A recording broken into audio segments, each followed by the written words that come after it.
All right. Thank you all for joining us today. So I am Tanua Thrash Intook, Executive Director for LISC Los Angeles.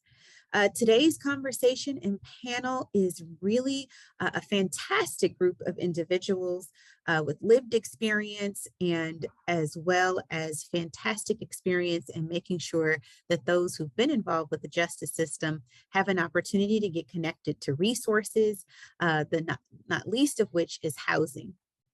Today, we're going to be talking about housing as an anti-recidivism strategy. We're going to focus on one of the groups that is most at risk for homelessness, and that is people re-entering society after incarceration. Our diverse group of experts on our panel for today come from reentry housing providers, social service advocates, government actors, not quite on our list for today, but they certainly will be channeling some of the resources that are available in government in Los Angeles, as well as these are leaders with lived experience. We'll be hearing from each of these leaders on the challenges that people who are formerly incarcerated face, where our social service linkages fall short. They'll talk about that. They'll talk about the path towards improving them and the types of policy and programmatic changes that are happening at the local level in Los Angeles, as well as the state level. So without further ado, I do want to introduce our panelists so you can see and know who is on the line. First, I have Kevin Waters. He's CEO of the Dream Live Hope Foundation, which provides services and housing to those returning from incarceration. Kevin experienced firsthand the obstacles faced by many young people in underserved communities in LA County. Kevin served 25 years in prison, and while incarcerated, he authored several self-help books, mentored, and obtained a degree in psychology. Today, he is expanding resources as well as expanding community for formerly incarcerated men. Kevin, just come off mute and say hello to everyone out there.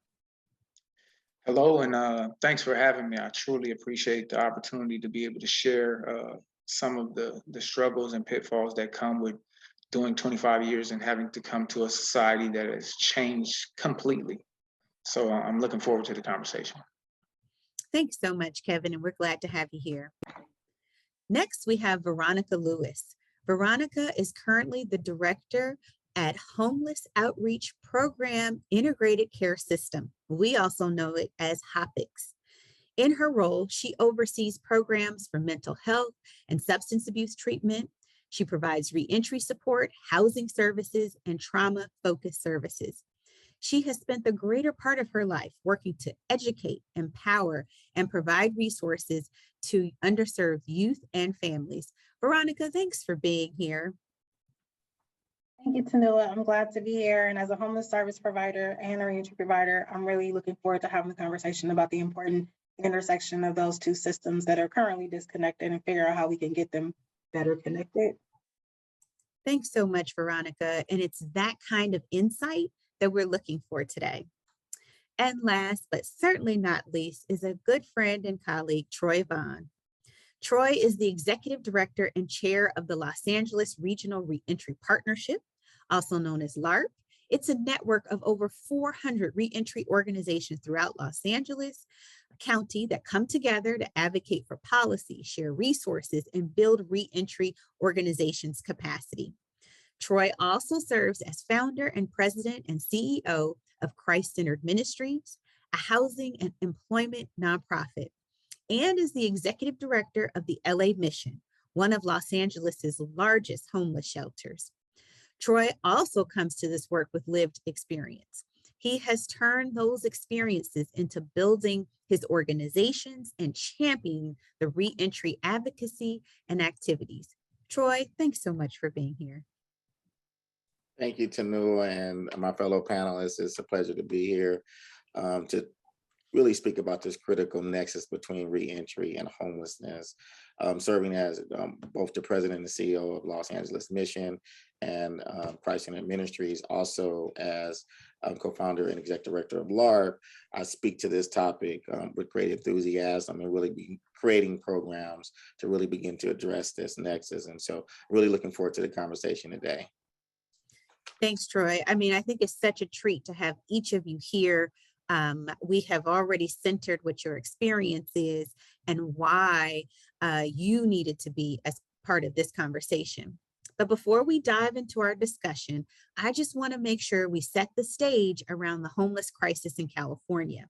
Over 20% of unhoused people live in California. More than 161,000 people across the state are unhoused, 66,000 of which live in Los Angeles County. And in the last 5 years, both Los Angeles and San Francisco have declared states of emergencies regarding homelessness. This is a reminder that these statistics have been at this level even pre-pandemic.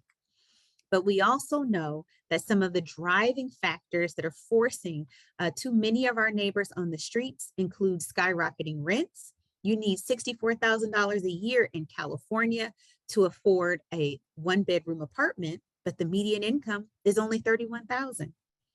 We also lack affordable housing.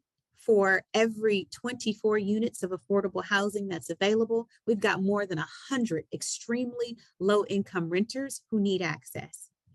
And many more have reported the looming eviction crisis that existed well before the pandemic has only gotten worse in COVID. And even with the eviction moratorium, more than 7,600 households were locked out in the past year throughout the state. So we're going to transition this conversation around how does homelessness and the criminal justice system come together and work, unfortunately, hand in hand. So we know that the housing crisis is exacerbated for folks who've been affected by the criminal justice system. Incarceration and having a criminal record can create barriers to housing and other resources and doesn't really help people get back on their feet. And California specifically, formerly incarcerated people are 27 times more likely to be homeless than the general public. Under California's fair housing laws, criminal convictions are not a protected characteristic. It's important that people understand that. So people are not able to access public subsidies or public housing in order to be able to secure housing.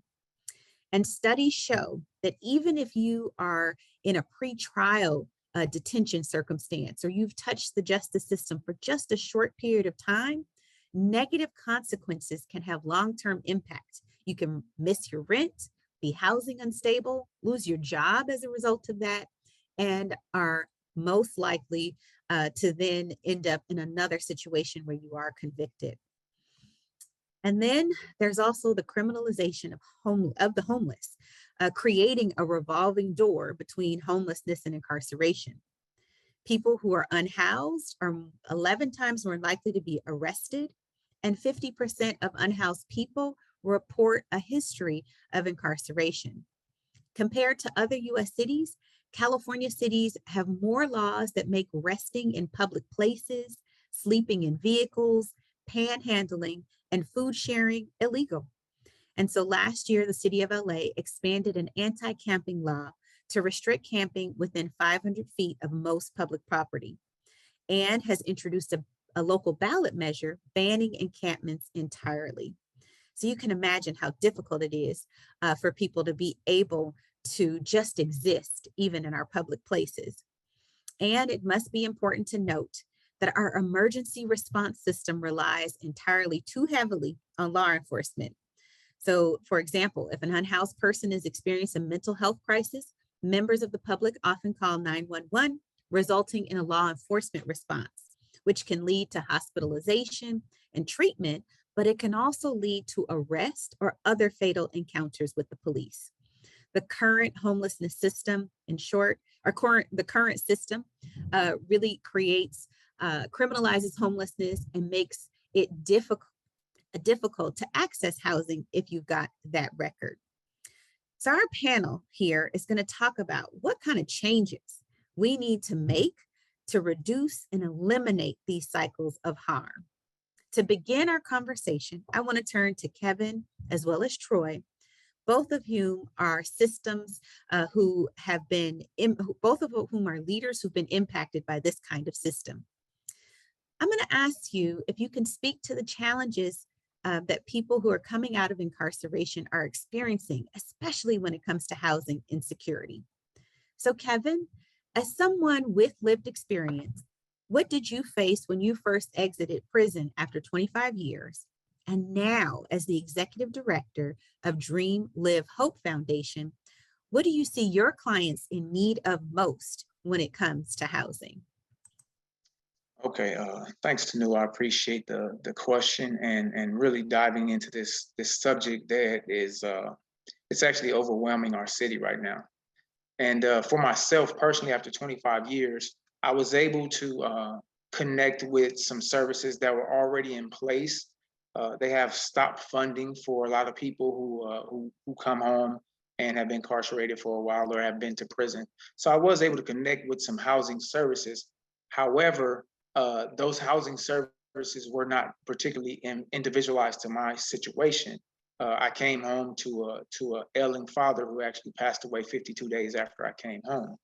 And the first place that I went to told me that I couldn't spend time with him because there was a blackout period. So I had to do this 30-day blackout period before I could actually go home. So I was able to shift and go to a smaller CBO, which individualized the program to my circumstance, which put me in a position to be able to spend every day with my dad the last 52 days. But even beyond that, some of the smaller things that I think the average person in society don't consider when it comes to reacclimating is, small things like how to use a cell phone, how to do a self checkout, how to sign up for driver's license. There are a lot of things that I needed that I think the average person would look at and say, those are things you can just go do that. So although housing wasn't a specific problem for me per se, it's a big problem for most of the people coming home. I have a lot of people coming to Dream Live Hope Foundation, and some of which were promised to go to one house or another. And I might have a parole agent call me and say, hey, I have a guy, he was supposed to go here. There's no beds available. Can he come to your place?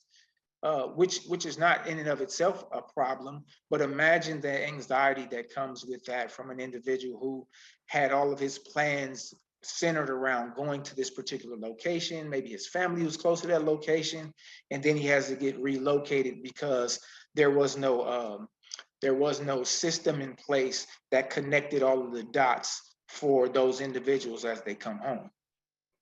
So my thing when it comes to housing is that I believe we have to make sure that not only is the housing available, but the attachments to that housing, the things that come with those wraparound services that come with those housing, we need to make sure that those things are centralized.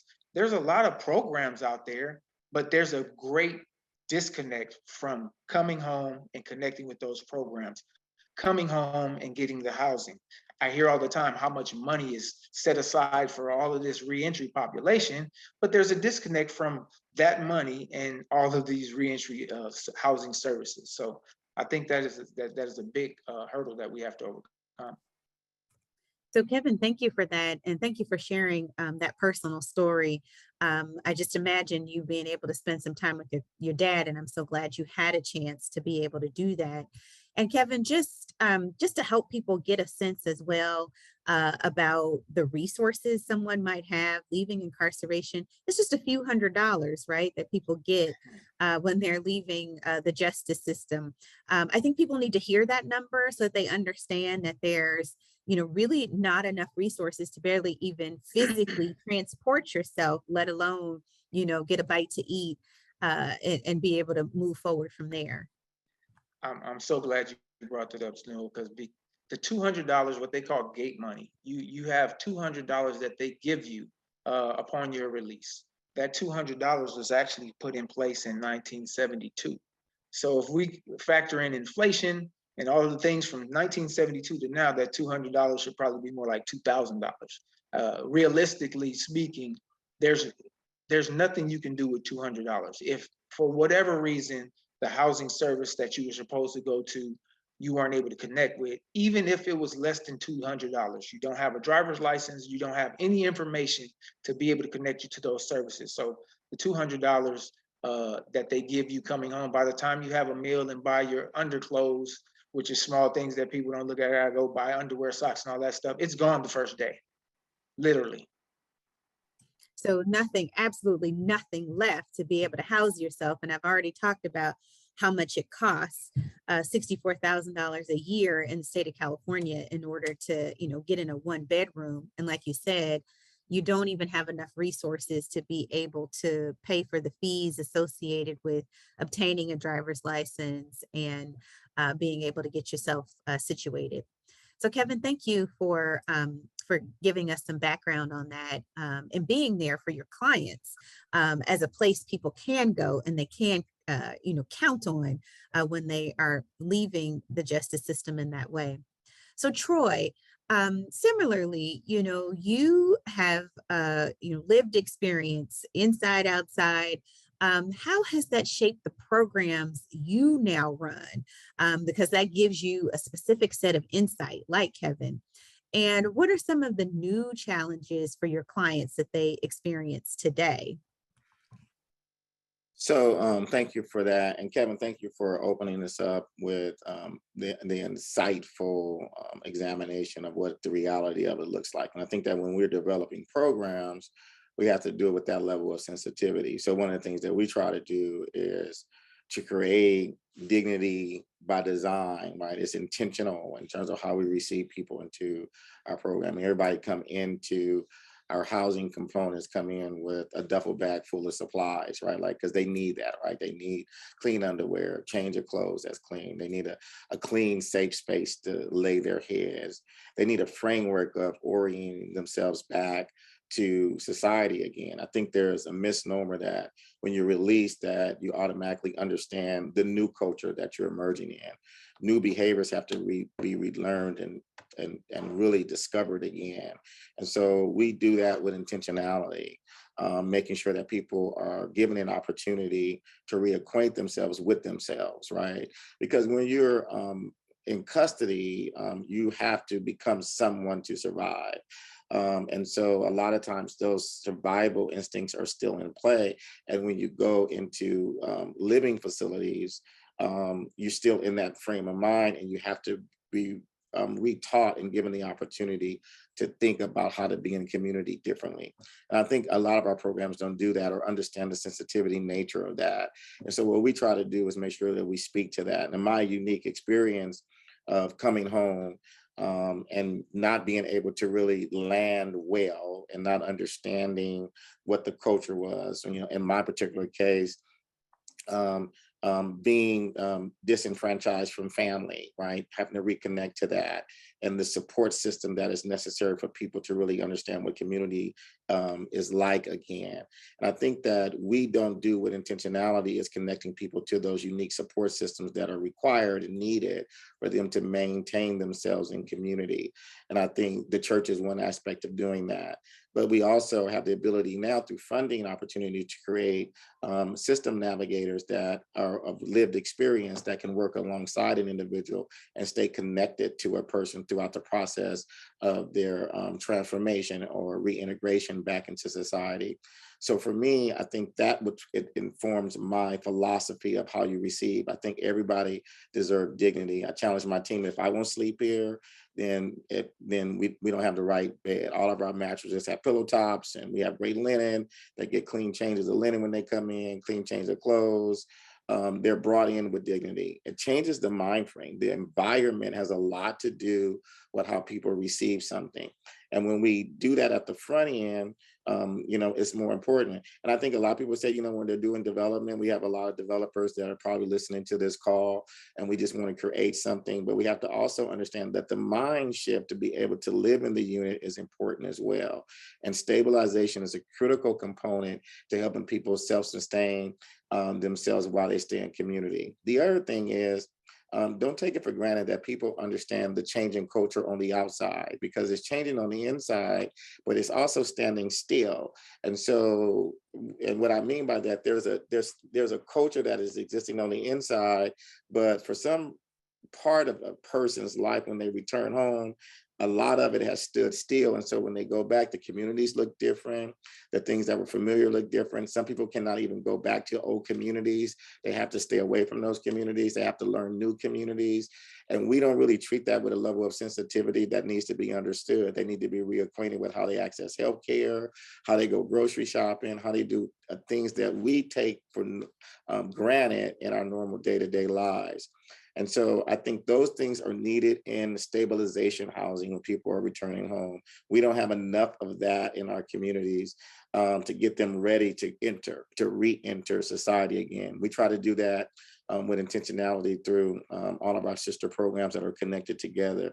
And we have great numbers in terms of impacting recidivism, which is another part of this panel, is how Right. does that have a positive impact on the recidivism rate? We found that people do not return back when they are indoctrinated into a process that they are then able to matriculate through, that gives them the ability to adjust gradually as they re-enter society. So basically they don't burst, right, with pressure, right? If you ever gone, I've been deep sea diving before, and if you come up too fast, things can happen that can really be detrimental to your well-being. And so sometimes it's like that when you're returning home as well. We have to be careful how we put people back into society, and we have to do it with care, but we also have to do it with sensitivity and a strategic knowledge of knowing that it takes time to get people connected to resources again. That is an interesting analogy. It's one that my mind went to like most immediately, thinking about deep sea diving. So, we've got folks who have been, deep in the justice system, having a certain kind of experience, as you say, presenting themselves in a certain way in order to survive. And that has its own level of culture. And now they're on their way, they're on their way out.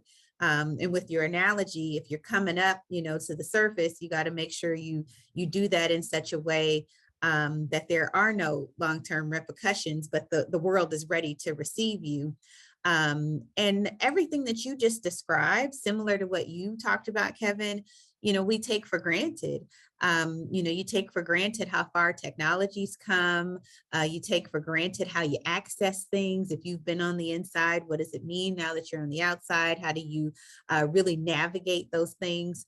And if you aren't able to navigate, and this is where you talk about, Troy, in your analogy, sort of the burst, you then, you have the recidivism. You start to create that pipeline, that cycle that I'm doing with my fingers here again. So, Kevin, I'm going to come back to you, and Veronica, if you want to get in on this, I'm absolutely happy to have you answer this question. And I've got a couple more for you. But when people come out, they've got rent that is, ridiculously high. They're trying to get access to employment if they can. If somebody, hasn't said that there's a ban the box and you can't work here just because you've had a certain kind of experience. But let's say you even get the job, there's underpayment. So you can barely afford to survive, get to the job, and have any money left over. And you're still in need of some of the other things that you talked about, Troy, which is making sure that, and Veronica, part of what you all do is those services to make sure you are able to acclimate to society. And so people find themselves unhoused, involved with law enforcement, and then back in prison. So what can we do, Kevin, to prevent and intervene in the street to prison cycle around homelessness and incarceration? Great question. On an individual basis, Troy spoke to something. He talked about a mentality that has to be changed. And one of the things I like to say is that there was a big push, rehabilitation. We heard it a million times over, probably about a decade ago, and there was this big push for rehabilitation in the systems. And rehabilitation, it implies that there was a habilitation in the first place. In order to redo something, you have to be able to go back to it. And I don't think a lot of times we look at the fact that a lot of the men, and I deal with men, but women as well, they've been in a position where they were never habilitated or given morals and values on the base level. So we're trying to get them back to something that they never had. So if they grew up with crack addicted mother or a gang banging father, they were never put in a position to, okay, we're going to rehabilitate you back to what you should know. They don't know it. So there's something that has to be addressed once they come home. And there's a big swell right now talking about PTSD and trauma informed care, and a lot of people downplay it. But I like to equate it to if if a person, even in your own home, if you were locked in your bedroom for more than a month and you couldn't leave out of there, how would once you left out of that bedroom and came back to the rest of your house, how would you be? Would you be moody? What kind of readjustments would you have to make? And so we're dealing with a population that has been locked in a bathroom for years. Let's not talk about, them seeing people shot and stabbed and a whole bunch of other stuff that takes place in prison. Let's just talk about the isolation in general. This is something that plays on the minds of every individual who's done any period of time. And that mentality has to be addressed. So if when they come home, we're not trying to get them into some system that can help them understand their trauma, understand what led them to prison. Because when they come home, trust me, I'm one of the individuals that came, I need a job. I need to be hooked up with these services. I need to do, go, go, go, go. And that mentality is great for a go-getter, but what happens when you're doing all of this going and doing, and you haven't addressed the issue that even brought you to prison in the first place?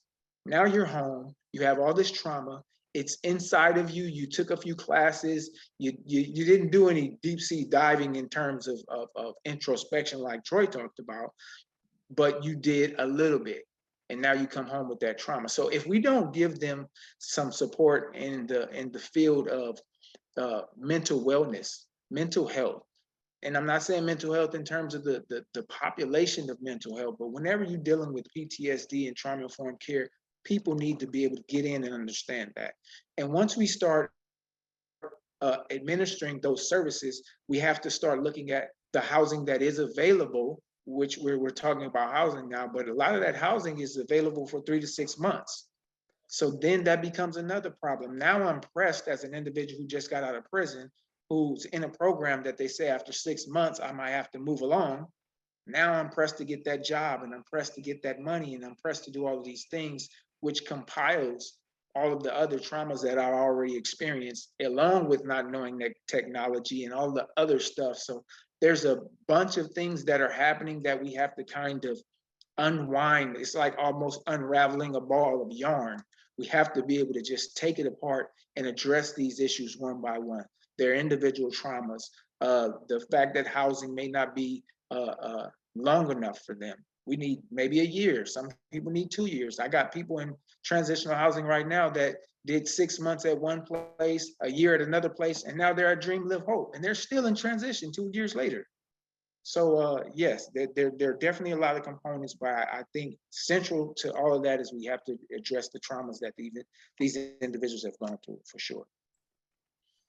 Thank you for that. And, I love that you want to make it clear that, people are not making this up. Like, trauma-informed care is necessary for each individual to really be able to help that individual on their pathway towards being whole, towards being able to, be on their own.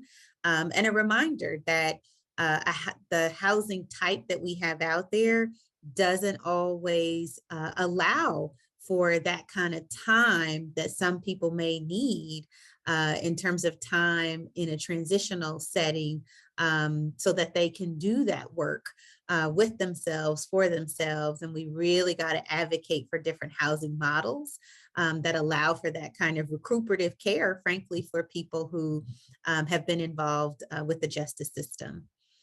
So, Veronica, I'm going to get you into the conversation because part of what we're doing here is we're talking about what, we just talked about what can we do to break that cycle between street to prison and homelessness to incarceration.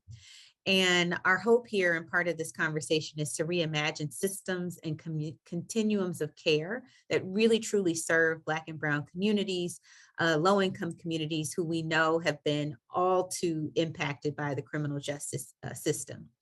So I want to turn to you in our conversation and thinking about how those systems of care can be improved through coordinated pathways to community-based services. So as the director of HOPICS and as an expert in the social services field for unhoused individuals and those experiencing reentry, where are the gaps either in service coordination that need to be addressed to adequately really serve this group? Thank you, Tanoa, and thank you, Evan and Joy, for sharing your perspectives and your stories. I just have to say, most of you have probably heard the analogy of the fish dying and the lake being the reason why they're dying, and then going further to understand that it's a groundwater issue, right? And so I just want to say that both of these things that we're talking about, an intersection of people being unhoused, people cycling in and out, and those two things together, it's a groundwater issue. And I think that, we need some significant shifts in how people even look at these folks to have person-centered systems and policies. And I know that sounds like a very ambiguous statement, but literally we're talking about a groundwater issue here that is, built in biases and policies that are not useful, and one size fits all, in boutique programs and all these other things. And so, I'm also a part of the steering committee of LARP. And so, at HOPICS, we're behavioral health providers. We're one of the trauma-informed or trauma recovery centers funded by the state. We're homeless and housing providers, including one of the coordinated entry system leads or coordinated assessment, whatever you call it in your region. And I know the developers know what that means because most of their contracts now require that they interact with those systems, and a reentry provider. And I can clearly see the gaps because in the homeless services system, it's an afterthought. It really is, it's an afterthought. And so if it comes up as a part of something that needs to be addressed as it relates to housing discrimination or employment discrimination, then it comes up. But there's not a sufficient thought in terms of how programs are designed and the strong correlation between people returning home. And so some of the things we've been working on, in particular in LA, through my work with LARP, is trying to bridge those gaps, right? Bringing the coordinated entry system folks, bringing the decision makers on the homeless services system and the reentry providers together to say, like, where's the disconnect? Because there's a couple of things here. One, in the more progressive areas, a lot of the mainstream homeless and housing supports have been opened up, and they don't necessarily have exclusions for people with criminal background. But because it's not a focus, we have a lot of folks being left out of those resources that are actively available to them.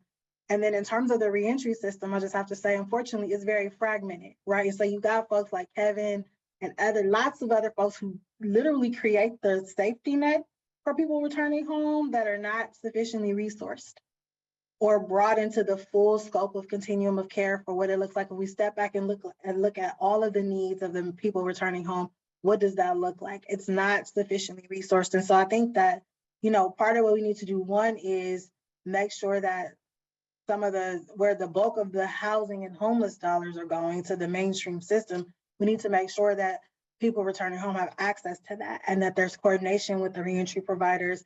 And that, even with vouchers, I hear that all the time, there's very specific exclusions for vouchers. It's not a widespread, if you have any kind of felony, it's very specific.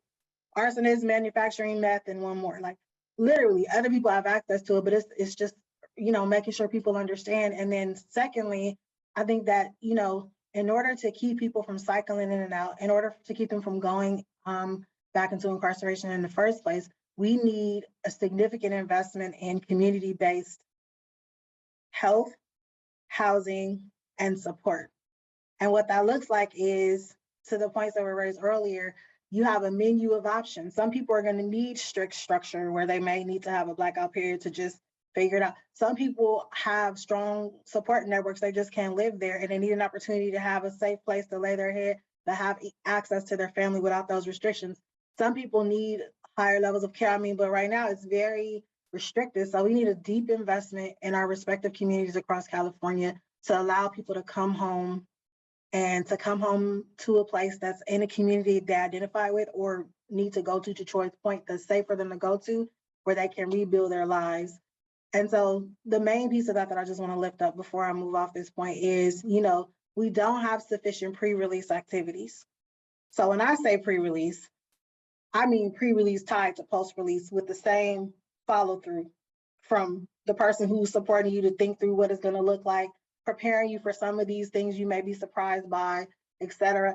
And those same folks following you through, not just 60 days when you get out, but following you until you feel like you can stand up in your hole. We have lots of people doing great work in that area, but it's very small. It touches a fraction of the people that are coming out. And so I think that that's where it should start. And so one, you know when you're coming out, and the people that are coordinating with law enforcement know when you're coming out. Two, you have a clear place to go, and we have dedicated beds assigned because we figured out how to better coordinate when people are being released. Three is with consideration for who you are and what you need, as opposed to this is what we got, you gonna take it or not, because that's essentially our system right now. And four, again, there's a throughput that we've literally planned your journey. We are still standing with you when you get out, and whatever other support you need, trauma-related support, family, reunification and restoration, economic development, whether it's through education, basic needs, employment, whatever you need, obviously housing stability, it's a long-term program until you get where you need to go. We don't have anything like that on a wide scale. And that's why folks are falling through the cracks, unfortunately, and primarily Black and brown folks. I just have to say that. Veronica, I saw it. I'm looking at it. I'm like, thank you for laying that out. And I was thinking about it, I don't think people really understand that Troy, that Kevin, the kinds of organizations they run, the kind of resources that many of affordable housing developers advocate for. Those resources don't go to the kind of programs, housing programs that Troy and Kevin are running. And you talked about them not being sufficiently resourced, in terms of needing more public dollars in order to really strengthen those programs. You talk about being a patchwork.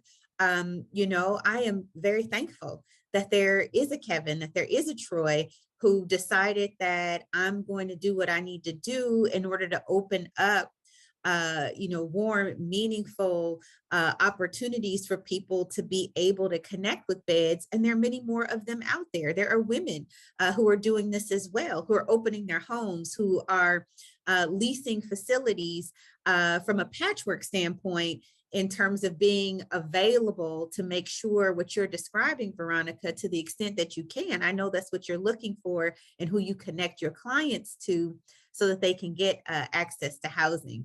But your vision, we've got to capture that because that's exactly what's needed. The same intentionality from a systematic standpoint that we put into making sure people have beds on the inside, we need to make sure they have them on the outside, along with all of the wraparound services that are necessary in order for them to thrive as human beings. So Troy, I just wanted to see if you wanted to get in on this question. What do you see as the shortfalls between those who are, incarcerated and then helping them connect to housing as they move back into society? Thank you for that. And Veronica, as always, thank you for your insight, and Kevin, your passion and clear articulation of the issues. It's for me, it's very simple. We have to continue to recognize, one, that we have a carceral system that the majority of society wants maintained, right? Like, so it's an economic engine, right? That's in place. So when we try to put opportunities in front of the general population to reform the current system, is met with great opposition.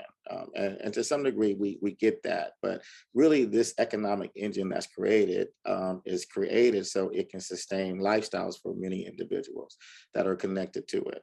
And until we begin to eradicate that and face that reality, we're going to continue to see this system maintained. So that's one thing. The other thing is that the system itself creates silos, and they create silos with intentionality, right?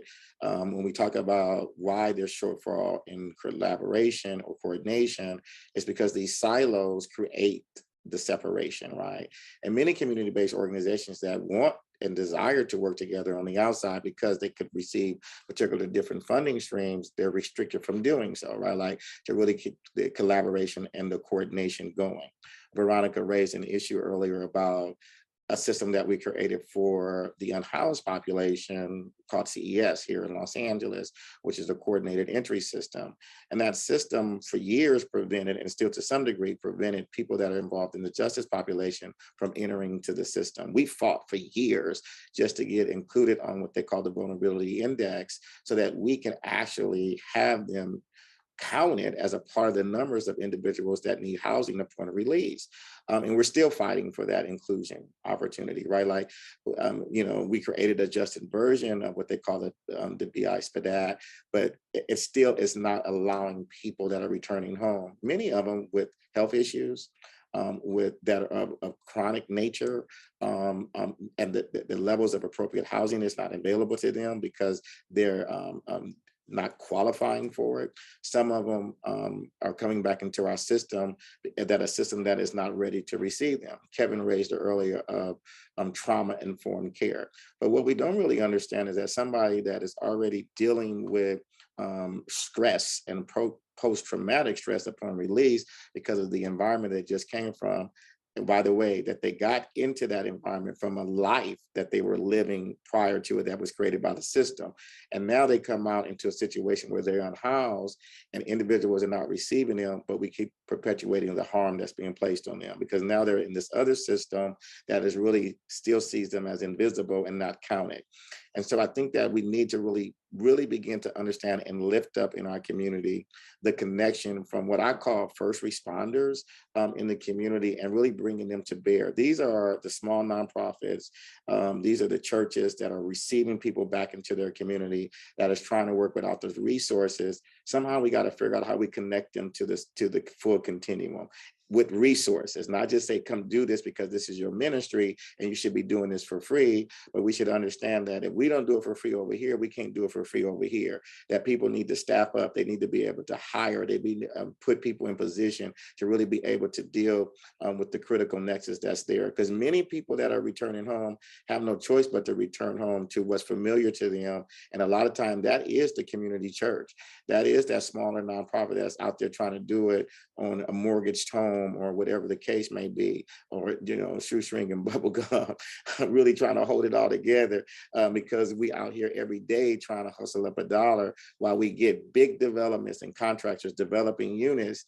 And I challenge here and those that are audience here that we cannot continue to develop housing without an economic engine to support it, because all we're doing is creating slums for the future. We know that housing by itself is not going to work. You can't sustain housing without economics attached to that housing. Otherwise, you're going to create more slums. And we're not here to create slums. We're trying to build people's lives and create community back again and empower people to be self-sustaining within those communities. And I think that's the real conversation. So when I talk about shortfalls, there's no coordination. There's intentionality in terms of the silos. There's a class system that's in place that's resistant to changing. And so it wants to protect itself at all costs. And we don't have internal mechanisms, and it's designed to keep us separated from each other and not really beginning to work together. And for me, until we solve that, we're going to continue to have these conversations. Troy, the concept around the economics is one that has to be addressed as well. I agree with you.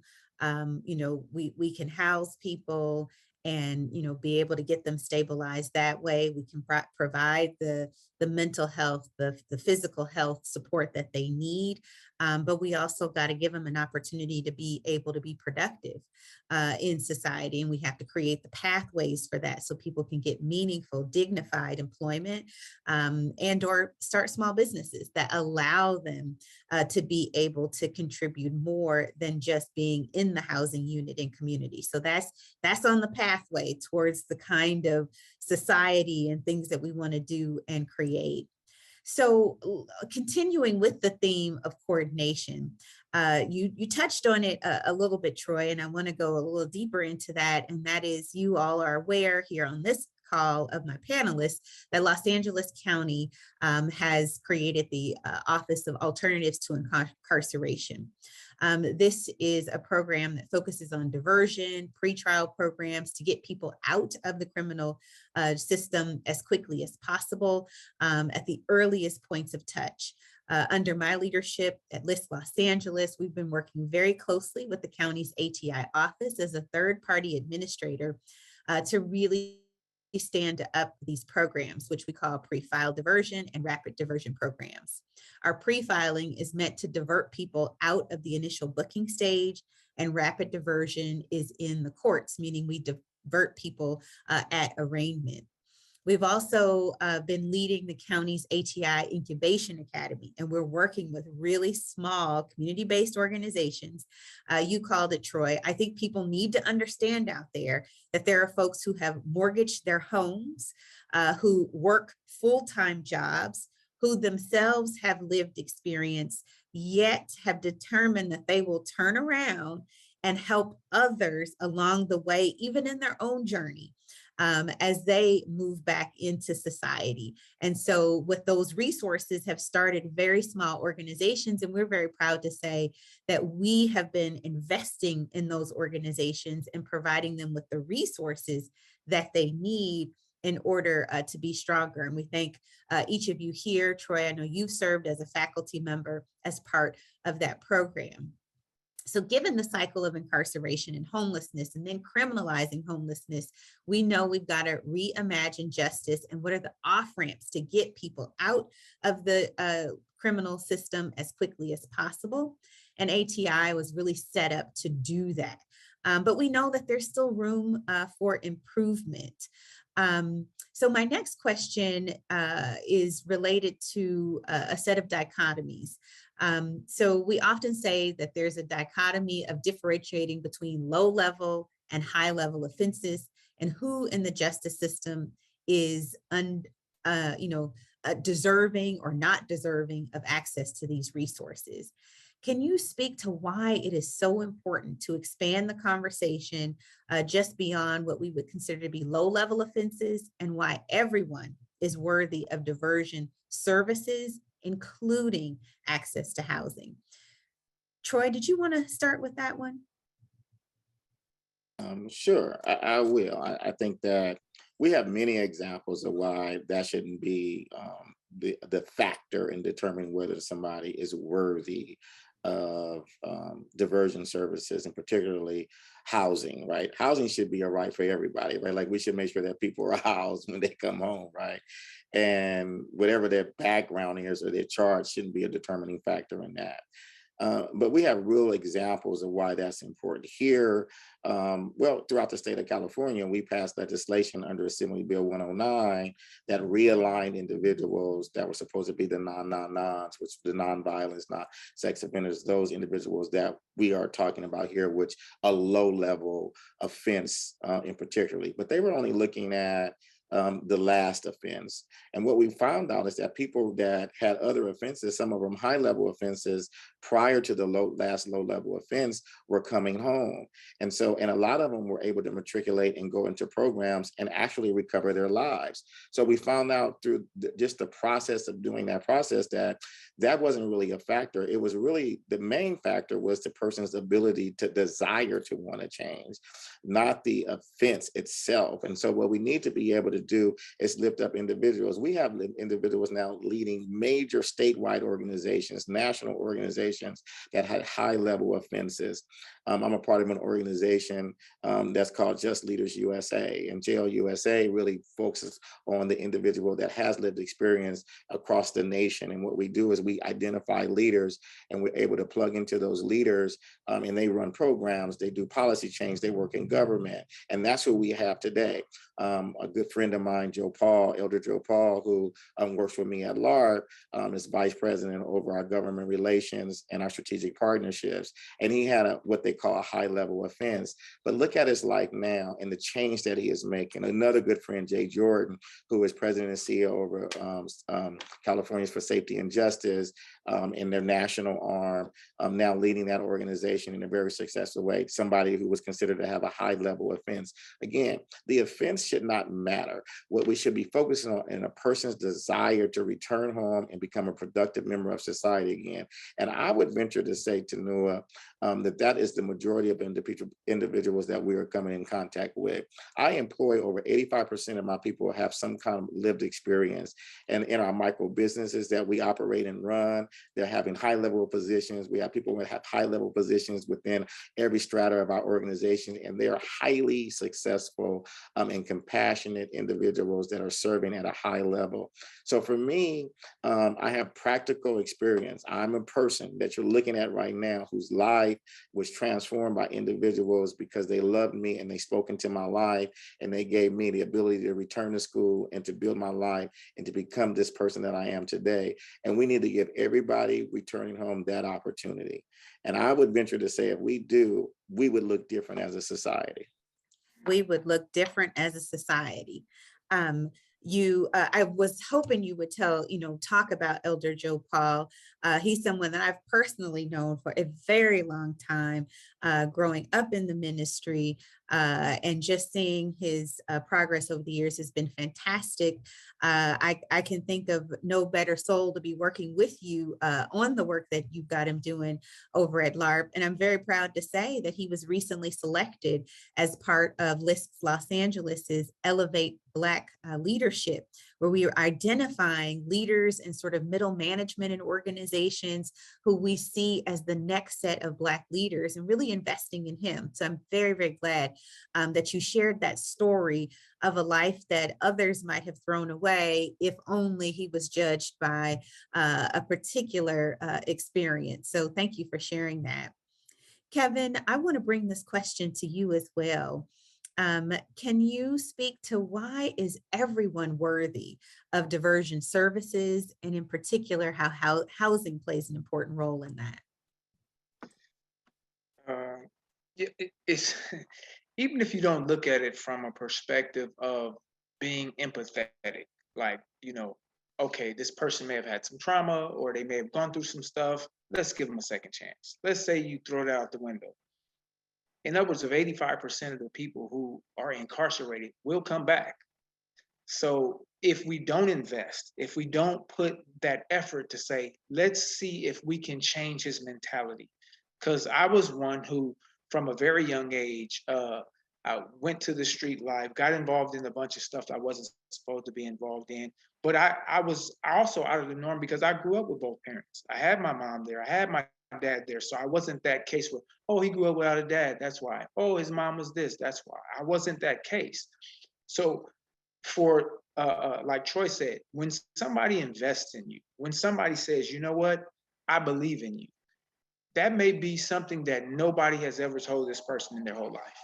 So even if we don't want to be an empathetic society and say that everybody deserves a second chance, which I come from that position, whether it's a low level crime or a high level crime, if an individual wants to change their way of thinking, if they, and most of them do, most of the people who involve themselves in crime in this street life, that's not something they're like, I want to take this to the grave. They may feel that way at 16, 17, or 18 years old, but once you are incarcerated and you're getting into the 20, 30, 40 years of age, every majority of these men and women want to do something differently. So if we don't invest, if we don't have the empathy and we don't choose to invest, now we're going to release back into society. If we want to take it from a safety and security perspective, we're going to be releasing back into society people who have no regard for society's rules. They have no regard for the way society operates because nobody said, you know what, there's a different way. So I do believe that as far as the lower level offenses, there should be something in place. Whether, if we're talking about the lower level offenses, from the time a person goes and he's arrested, there should be things in place to say, okay, what are the mitigating factors? What is this person or this individual going through in his life that put him on this trajectory? Once those assessments are made, then you can determine the level of diversion. Now we can categorize it as far as crimes as well. Oh, this guy did a burglary, but this guy did a robbery or a murder. And some crimes you're not going to be able to divert out of the prison system, nor are they worthy to be diverted out of the prison system. However, there's always an assessment tool that can be used. And I actually drafted up one for CDCR while I was there, 2007, an assessment tool to be able to assess why a person is in prison. Is it literacy? Is it gang involvement? Is it drugs? Once you make that assessment, then you put them on a pathway to address whatever those concerns are. If you're able to assess them properly and address those concerns, then you put them on the road to success. Veronica talked about pre-release, right? And we're currently and I'm involved with an organization called Creative Acts, which they're going into the prison, taking virtual reality into the prisons and doing pre-entry. We talk about re-entry a lot, but what about pre-entry? How can we get these individuals already prepared to come out? Help them understand what it means to try to get a driver's license. What does that look like? I mean, they're taking virtual reality sets into the prisons as we speak. They're actually in the juvenile hall right now, and they're showing them, hey, this is what this experience looks like when you go to the DMV, and they actually get to experience that through VR. So we're creating programs to help pre-entry, and also once they come home, hopefully they have a driver's license already because we're going through these pre-release processes. But the biggest thing, like Veronica, as well as Troy was talking about, and you mentioned it too, Tanu, is that a lot of programs like myself, like mine, I'm the CEO, I work. My CFO works for Chrysalis. My COO works for Path. So I have individuals who have to maintain jobs outside of what we love to do in order to fund what we need to be doing to help the people get back into society. And one more note, because I know we're talking to people who have the ability or maybe even the desire to help build us out of this problem, if you will. Those of you who are around LA, you see everything that's being built. There are new condos and new buildings being built everywhere. If we, and we're talking to some people right now about doing this, because I think they put up one over here off of Imperial and Broadway. We're trying to get SRO, single room occupancies, built for individuals that once they go through this transitional process, they don't have to worry about that $64,000 annual pay that they have to do for a 1-bedroom. And by the way, $106,000 to house somebody in prison, but $64,000 to help them get into a 1-bedroom. I mean, the math, it kind of speaks for itself. But if we can get people to start helping us build these SROs to transition them from transitional housing into their own housing, affordable housing, then it puts us in a position to help them, not just for 3 to 6 months. Now we have them on a trajectory to help them probably for the next 2 to 5 years, and they don't have to pay $64,000 a year that they don't have. Yeah, Veronica, did you want to say something? Yeah, I love that, Kevin. I just want to say, because I think we have some bankers in the room. I think, we have been working with developers a lot. And oftentimes, obviously, the financer or the financial institution is the one making the decisions, right? Asking all the questions about the risk factors, who's the population, the supportive services. And so I think, in addition to obviously all of the transitional supports that we talked about, including the significant investment in housing being needed for people returning home and coordinating all that, I think that, where there's a significant gap when we look at affordable housing is most of the banks won't permit folks with criminal histories to be the target population. And we need that to change. And in the same way where we're taking folks directly from street encampments, putting them indoors, and we're having to do all these negotiations with the developers and come up with all this language because their financial institutions are asking a lot of questions, we're willing to go through that process. Because I think, as you've heard, to the point where people are willing to work full-time jobs, and I would venture to say, I'm gonna just guess, Troy helped me, there's at least 200 of these types of organizations in LA County that we know of, where folks are working full-time. But we know what works effectively, and the people who have been impacted know what works, which is why they're willing to sacrifice. And so we understand the level of support and needs that people who are renting their communities have.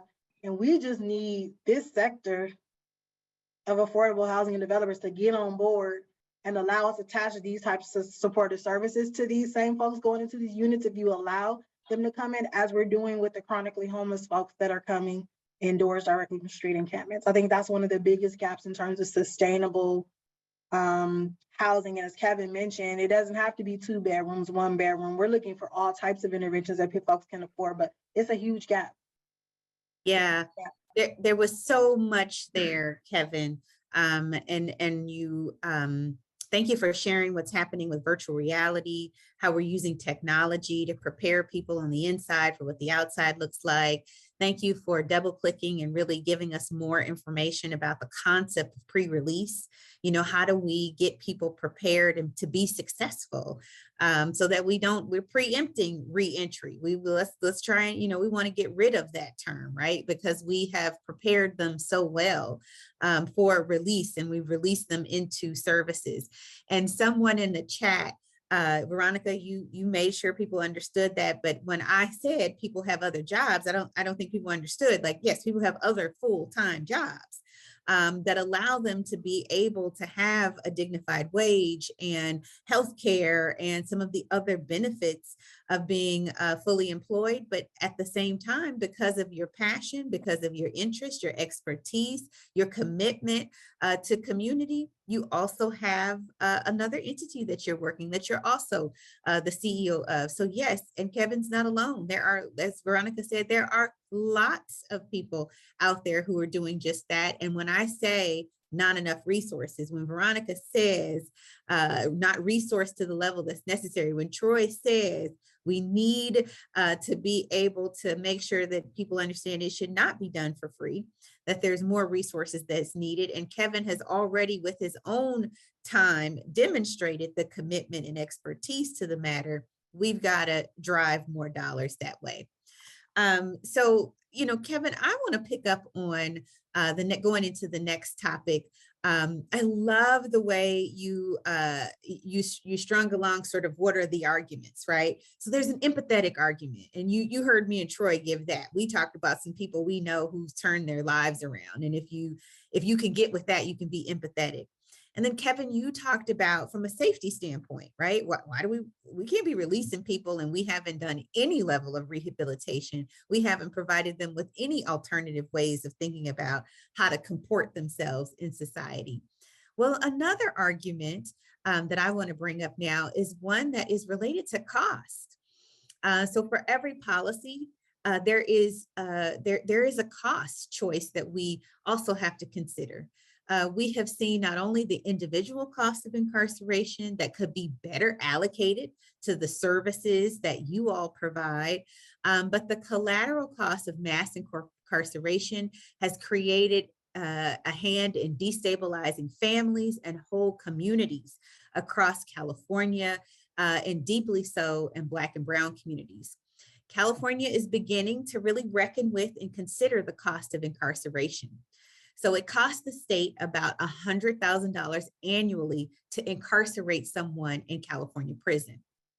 And about, in comparison, $100,000 annually to incarcerate someone. In comparison, about $25,000 annual costs for supportive services and permanent supportive housing. So while upfront affordable housing costs can be expensive across our state, anywhere from $500,000 to $700,000 a unit when it comes to permanent supportive housing, it's been shown that we reduce the cost of public services by use over 60%. So if we can get someone housed in these kinds of developments and units, we decrease the amount of resources that person is spending in other public resources. So evidence-based housing decreases recidivism by 60% in comparison to a control group and reduces rearrests by 40%. Housing is critical to that. Incarceration is also an expensive practice for families. Costs related to incarceration of a loved one can occupy a significant portion of a family's budget. We haven't talked about trying to get up there to see your loved one. We haven't talked about trying to put money on the books for your loved one. We haven't talked about trying to call your loved one. All of those things are so expensive. We think the inflation right now is out of control. Try having a loved one incarcerated and trying to connect with them and thinking about how much a candy bar or a bar of soap is inside. It is the cost is astronomical. So Veronica, as a leader on the Los Angeles County's Care First Community Investment Advisory Committee. So we're talking about, let's start with care first, not incarceration. Can you tell us a bit about what it would mean to reallocate budgets and to fund services and care? And what are some of the challenges that HOPIX is facing in funding and staffing? I think it's widely known that in Los Angeles there is a push, and actually recently I think there's been a resurgence of the holding our electeds accountable to Clothesman Central Jail, right? Like there's all this effort to really not just reduce the number of people going into jail or prison, but to also like intentionally close down one of the facilities and figure out how to serve the folks that need ongoing and deep supports in the community. And so the Care First Community Investment, I think, largely is driven by that piece, right?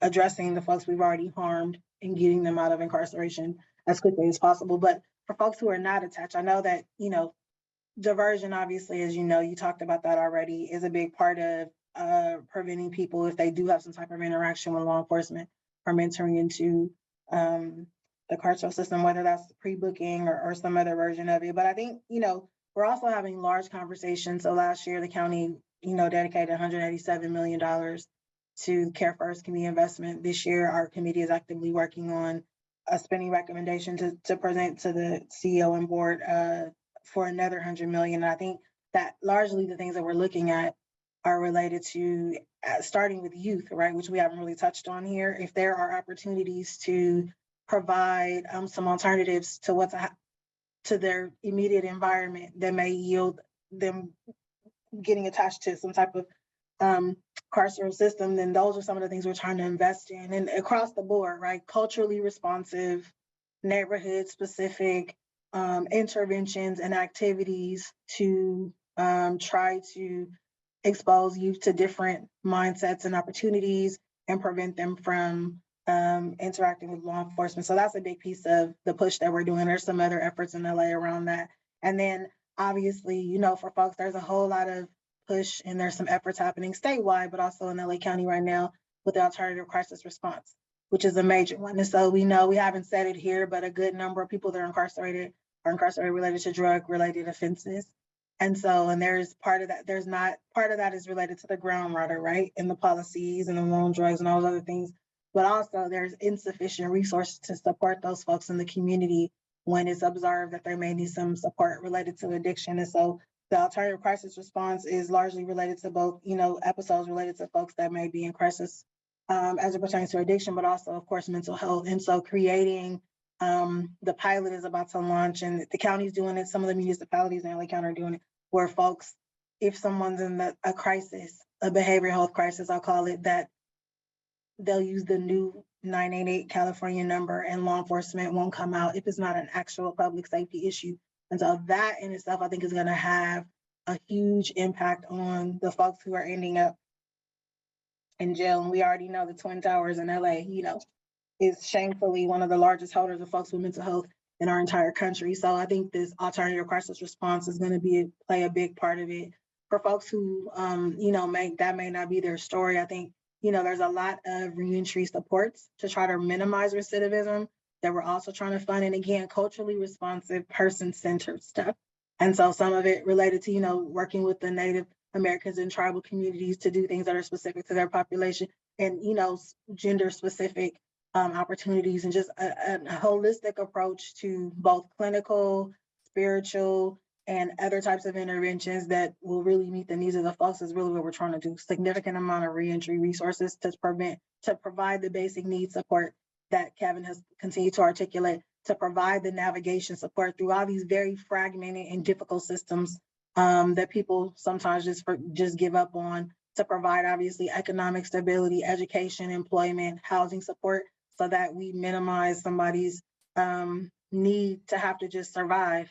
I'll say it that way, which sometimes lands people back. Right. Yeah. Yeah. So I do want to, before we go into our last section, go back to this point around you call it the groundwater, Veronica. It is, how do we make sure that we get resources to people, as you noted, Veronica, who are exhibiting a set of behaviors that we know could potentially lead to escalated circumstances where they would be involved in the justice system? How do we identify and get resources to communities even before people even begin exhibiting those behaviors? So now we're talking youth and going further upstream and really changing the groundwater. So I've talked about ATI, the alternatives to incarceration, as a way to link people to housing and services, but that's when they've already touched the system. They've been arrested. They're going into booking. They're going into arraignment. And so that becomes the door under which we are trying to provide them services.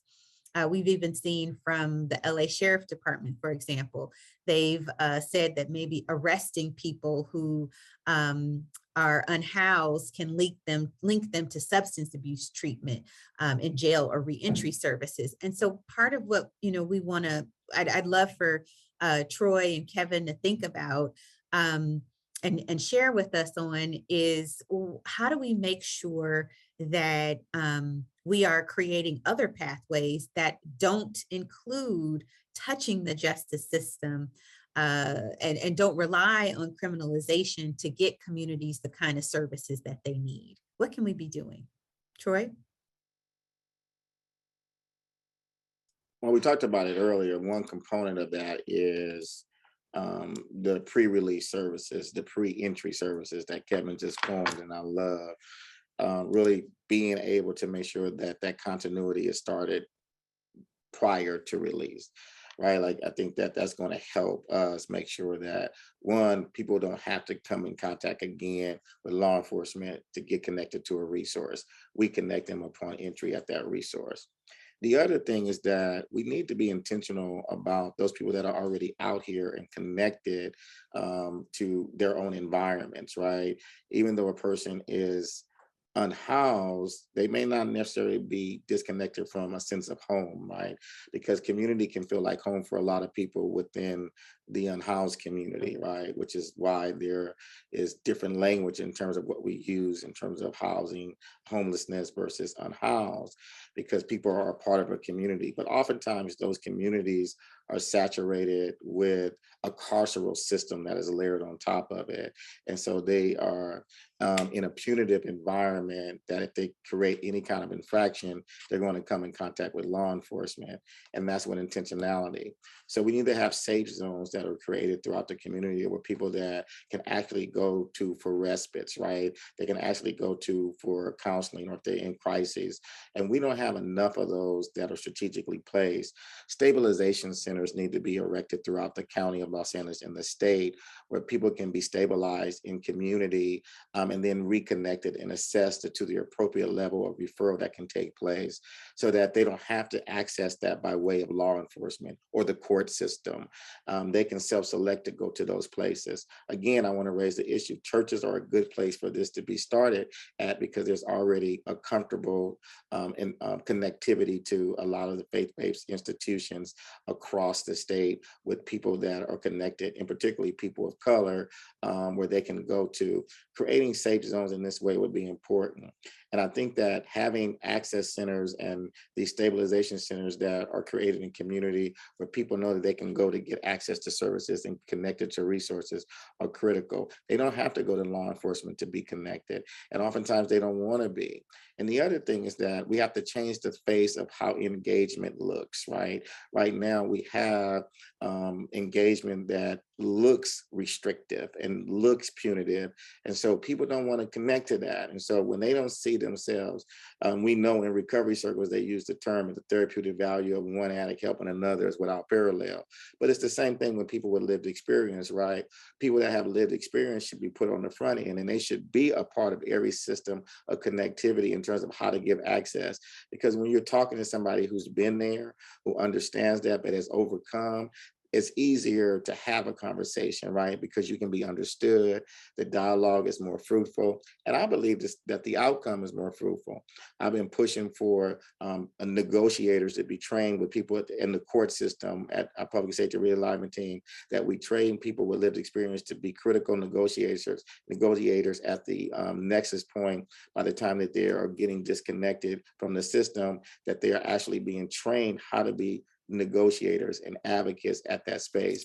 We don't use our lived experience population enough to really bring them into the conversation, and we don't look at that as valuable in a society. We're using the language now, and it's kind of sexy to use it, but it's not really being utilized at the highest level. We need lived experience at tables of decision-making power so that we can begin to create something that is meaningful, that can really impact the change that we seek. We should not be excluded from the conversation. We should be brought into the conversation.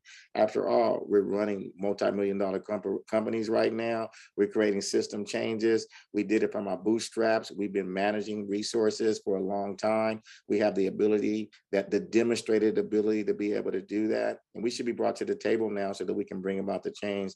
And politicians and the lawmakers should understand that, and they should have conversations with us instead of having them with everybody else. I'm so glad that you're here advocating and making sure that that's the case. I can't say that, this might be the first time that Housing California, certainly in any panel that I've been involved in, which I intentionally wanted to make sure that your voices were here and at the table, and being able to influence the folks we have here. Kevin, how about you? Other pathways and things that we can be doing to make sure that people get connected to services without criminalization? Yes, and Troy brought up something. I was like, man, that's something we've been thinking about and talking about in terms of having people that not just the stabilizing centers, right? There's a thing about the way society runs now as opposed to how it used to run back in the day. When I was a kid, I knew all of the neighbors on the block. I knew who they were. We were kind of interconnected. And right now, you can go ask somebody in any particular neighborhood, unless they've been there for 20 or 30 years, who their neighbor is 3 doors down, and they don't know. And it's because they're not really as vested in the community as we were back then. So I think along with stabilization centers, you need to have like outreach personnel. You can call them demonstrators. You can whatever you choose to call them. There needs to be people in a given community that alerts the community or that's connected with the community to let the community know we have stabilization centers here, right? And for me, I think that goes to when you create these systems where you have the people who are part of the community. So say you have these young gang members or these people who are going wayward, and you start to bring these intervention teams into the community. Now you start to, number one, you intervene, but you're also employing them, which means you'd have to get the county involved to say, hey, we want these young guys to be the one cleaning up the graffiti in their own neighborhood.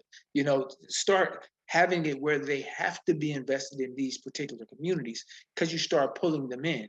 Once you pull them into these communities and they know they're stabilization centers, now you have a bigger umbrella like ATI that says we have a massive database that any services that are related to diversion and intervention in your neighborhood, we know it. And it's trickled down to the stabilization centers. It's trickled down to the outreach teams who are directly connected to those stabilization centers. It's too much technology that we have in today's society for a person who lives in any particular community to not know, oh, all I have to do is call this number and I can get help for my 14-year-old son. All I have to do is call this number, or all I have to do is go over there because that building that I never looked at twice when I drive down the street is a stabilization center. People just don't know.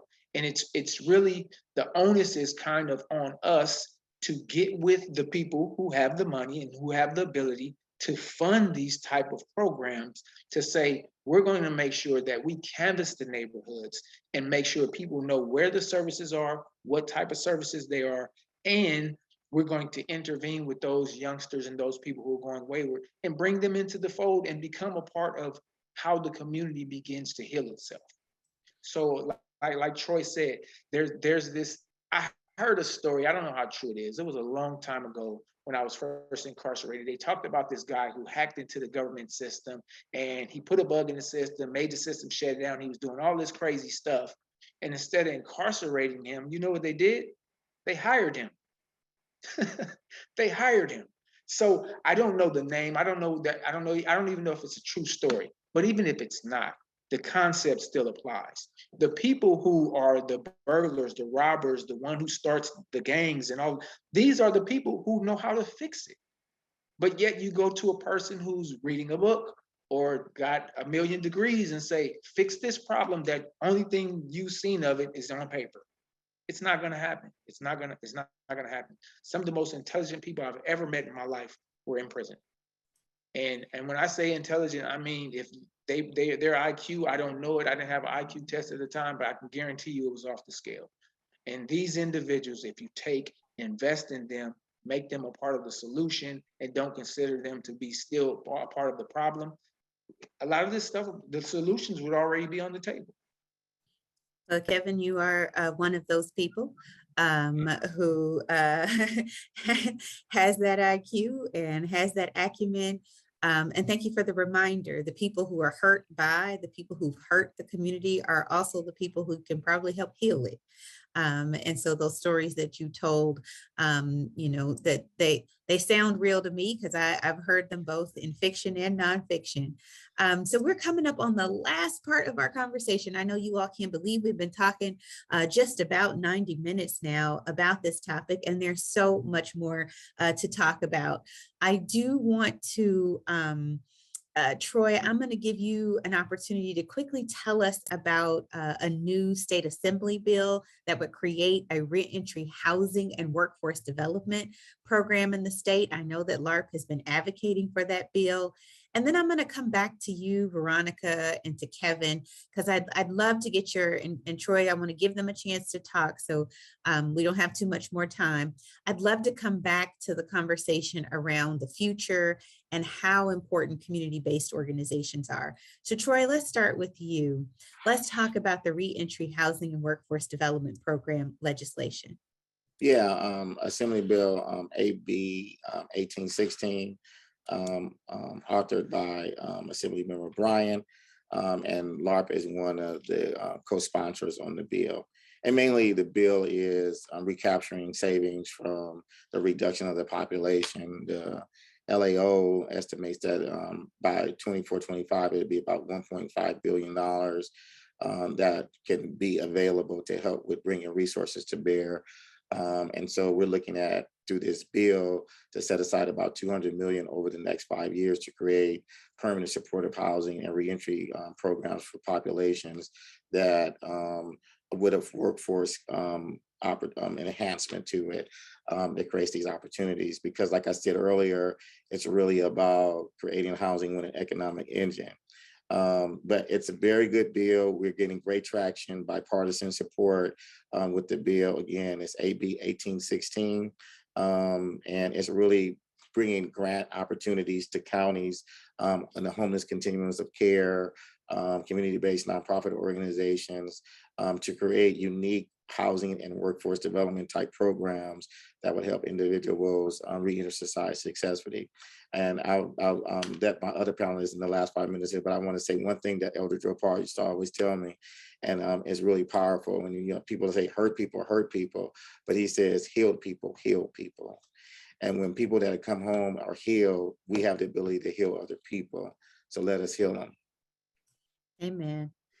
So Kevin and Veronica, I'll let you, I would love to hear from you. You can answer the question regarding the importance of having housing that is decentralized and run by community-based organizations, or just share a last word for our audience. Veronica? Yes, thank you for the opportunity to be a part of this conversation. I just, for all the reasons we've heard for the last 90 minutes, the community-based organizations largely led by people who've been system impacted are the subject matter experts.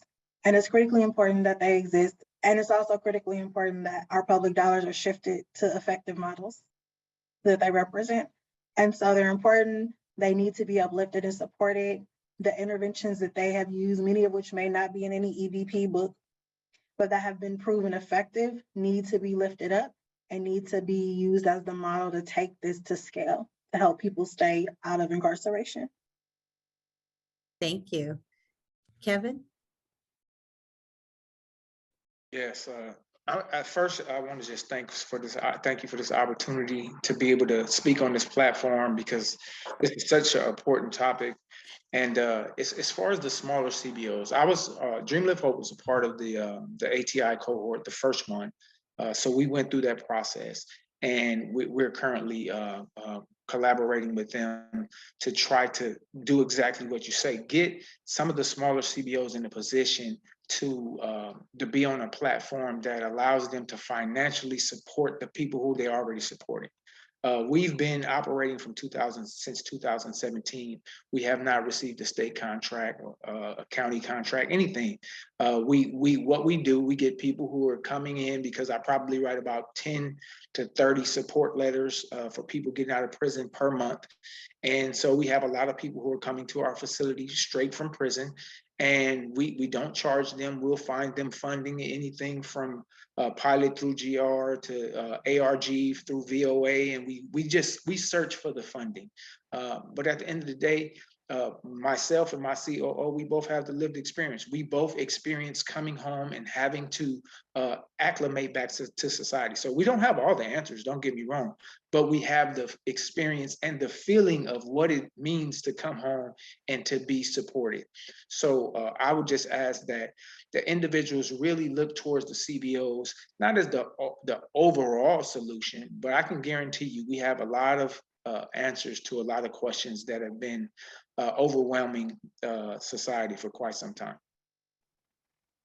Well, I want to thank you all for coming today to meet and engage with the audience at Housing California.